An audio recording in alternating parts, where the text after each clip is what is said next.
Salut à tous, bienvenue à Causerie Universelle, une production de Reggae Universel. Le sujet en question est l'analyse d'un album à peine publié et qui inspire déjà pas mal de gens. Analyse de l'album Braquage de pouvoir de Tikenja Fakoly. Mais avant, n'oubliez pas de vous abonner à la chaîne et d'activer la cloche de notification pour ne rater aucune de nos prochaines vidéos.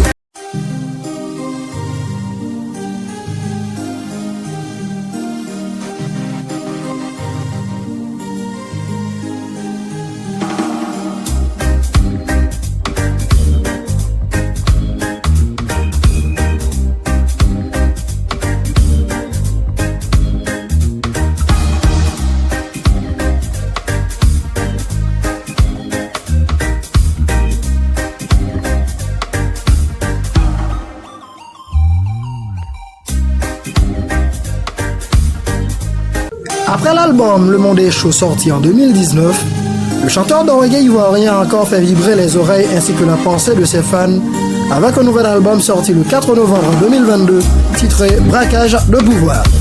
Dans cet album composé de 13 titres, l'artiste a non seulement critiqué mais aussi a révolutionné les consciences de ceux qu'on considère encore comme les plus petits.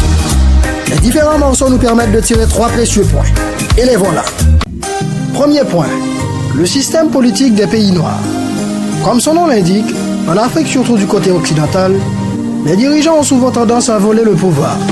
C'est la raison pour laquelle ce bloc ne cesse de multiplier les assassinats, les coups d'État, sans oublier les ambitieux de pouvoir.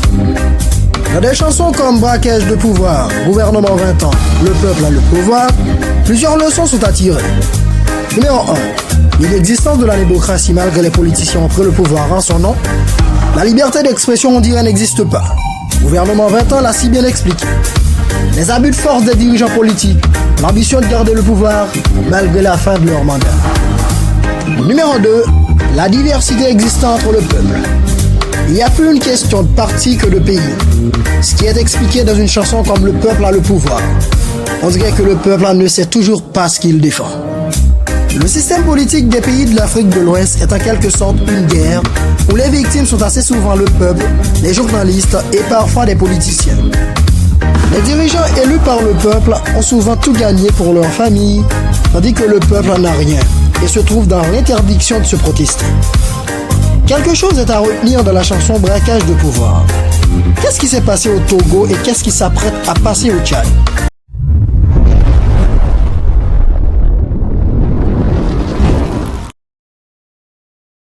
Vous suivez Causerie Universelle.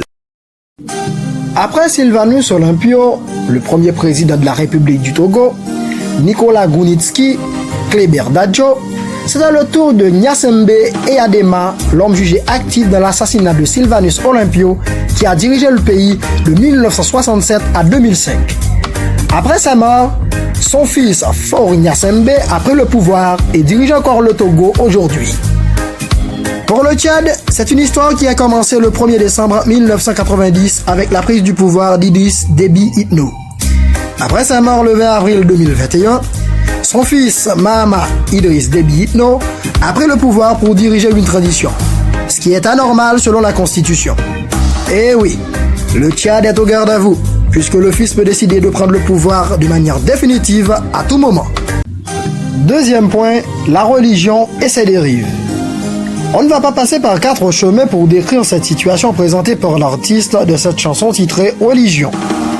Il a fait savoir que la religion devait être cool, mais on dirait qu'elle devient folle. Il a tout simplement fait référence aux guerres provoquant la mort de beaucoup d'innocents, en particulier des enfants. Il fait sentir que la religion a fait le contraire de ce qu'il devrait faire.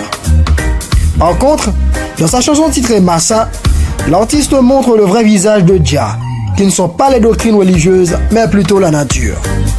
La religion n'est autre qu'une guerre entre partis, telle religion contre une autre. Une différence de doctrine qui assez souvent provoque une guerre physique et elle se mêle assez souvent dans la politique.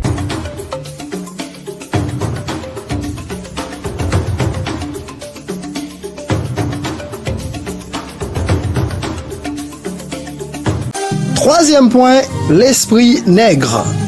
En parlant de nègre, on ne fait pas allusion avec le racisme de notre côté, mais on le dit parce qu'on va le mettre en question. Tikenja Fakoly, dans sa chanson titrée Farana, parle comme d'habitude et comme le font tous les reggaeman de la discrimination raciale, du racisme.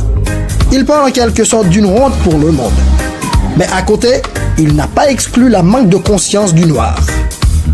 Avant la sortie de cet album, l'artiste disait souvent en concert que si leurs ancêtres avaient laissé l'Afrique, qui allait rester pour combattre l'esclavage? Encore dans sa chanson titrée « Où est-ce que tu vas ?», l'artiste déconseille la migration des Africains vers l'Europe, surtout en passant par la Méditerranée.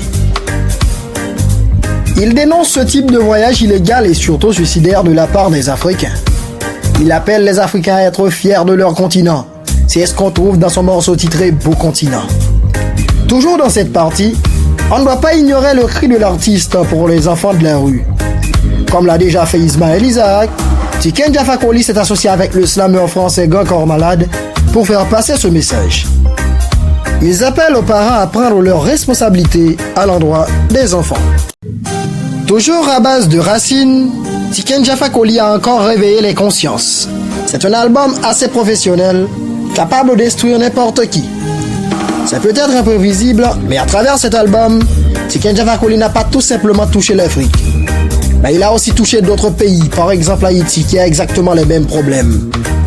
Tiken n'est pas uniquement un artiste, c'est un militant pour le respect des droits de l'homme à travers le monde. C'est un professeur qui nous apprend à mieux connaître le monde noir. En gros, c'est la voix des sans-voix. Mesdames et messieurs, c'était le 11e album de Tiken Jah Fakoly, Braquage de pouvoir. Voilà, c'est la fin de cette vidéo et merci de l'avoir suivi.